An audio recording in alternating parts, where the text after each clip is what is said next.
Conflict resolution. That is the next topic. Conflict resolution. How can conflict be resolved in the family? What is conflict resolution? It is the process by which two or more parties reach a peaceful solution to a dispute. It is the process by which two or more parties reach a peaceful solution to a dispute. Peaceful resolution depends on negotiations and respect for the other person's point of view. If you are not able to respect other person's point of view, there will always be conflict.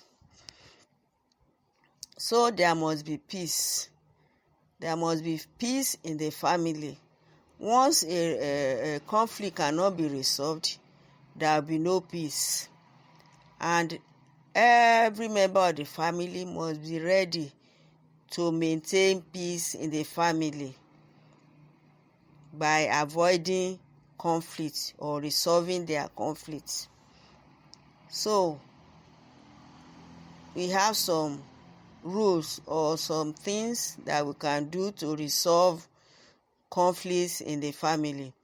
Number one thing that is very important is that every member of the family should react immediately and respond quickly to feedback.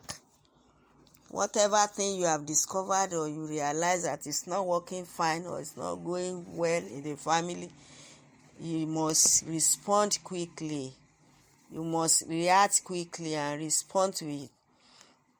Then number two, you must develop a realistic perspective. Number three, you must avoid blame. You must avoid blame.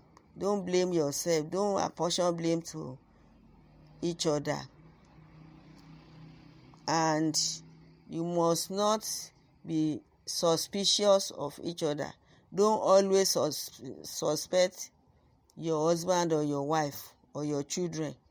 If you discover anything, ask questions before you take any reaction, or any action or reaction can lead to conflict.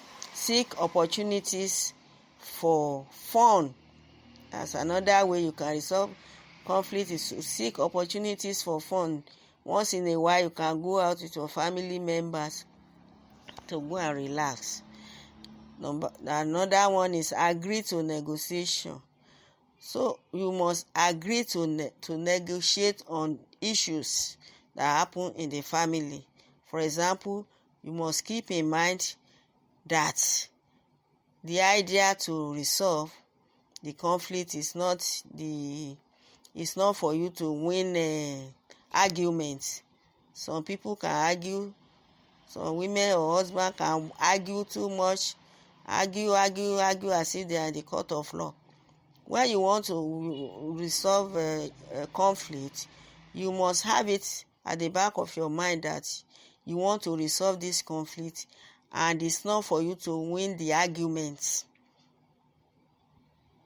Then another one is to try to listen to each other. When one is talking, you listen carefully.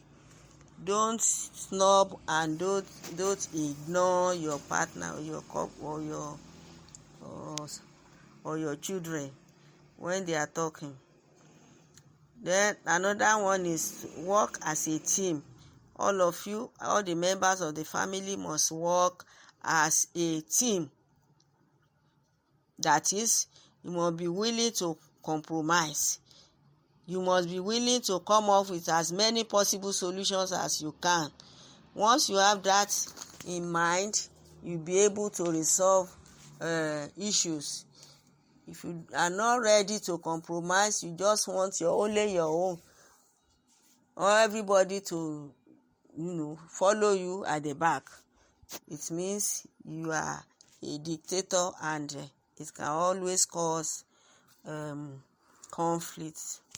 So another one is you must always be happy. You must be happy, because true happiness comes from within. It comes from inside. So you must be happy. Always be happy. When you are happy, then everybody in the family will also be happy, because it's contagious. Another one is that you must learn to accept your differences. Compromise together. Know what this one like, know what that one wants. Then you compromise. You accept your differences. You are not born of the same mother. You are not born of the same mother, and you are brought up differently. You may not come from the same town or whatever. So everything cannot change overnight. So you have to adjust and know your differences and accept them. Then you must never compare your relationship with others. Don't say your friend's husband or your friend's wife knows how to cook very well. You always compare with your wife. You cannot cook. You cannot dress well. Look at my husband, my friend's wife, how he dresses, or she dresses, or the wife will be saying, my friend's husband is giving 40,000, 1 million as upkeep. You are giving 20,000. So all these things must not be done in the family in order to avoid conflict. Never compare your relationship with others.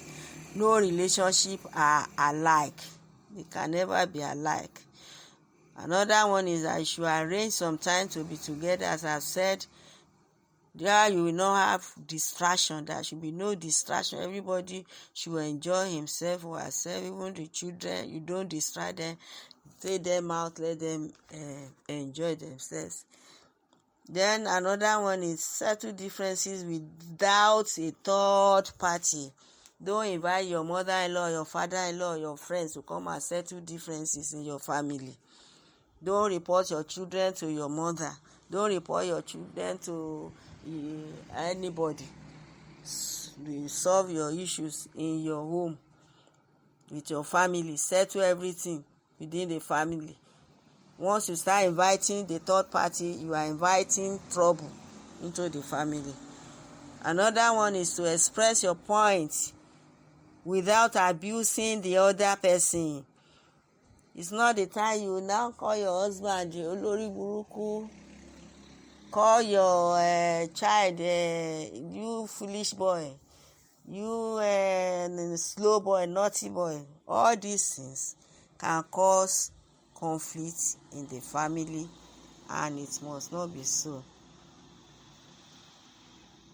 You must avoid the use of abusive words, as I have said, or physical combats should be avoided. Also, you must learn to say sorry, and you say it sincerely.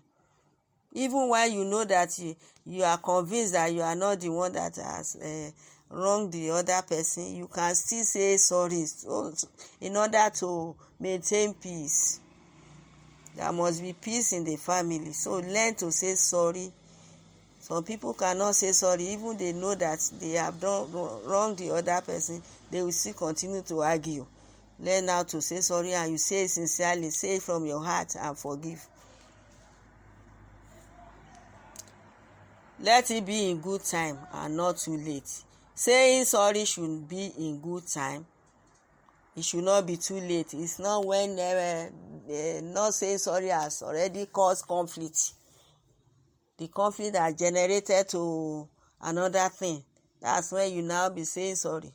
You must say sorry immediately. You realize that this thing will still generate to conflict. The another one is to learn to forgive and forget. Never refer to any past issues on which your spouse or your children have apologized. They have apologized before, and you said you are forgiving, and you now refer to it. That means you have not forgotten. So you must You must learn how to forgive and forget. Forgetting is possible through the grace of God. So ask for the grace of God for you to forget when you forgive. Then another one is that you should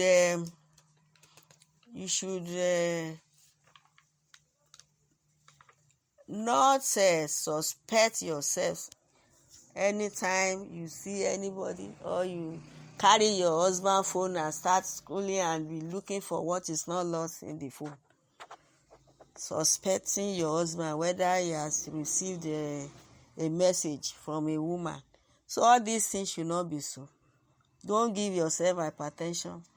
Try as much as possible to remove your eyes from some things and trust your husband, so that you respect yourself and your husband will respect you. The last one that we can talk about the resolution of conflict is that you should recognize the place of prayer. Develop the habit of praying together. Pray together as a family. Pray together so that God, Jesus, will be in your family.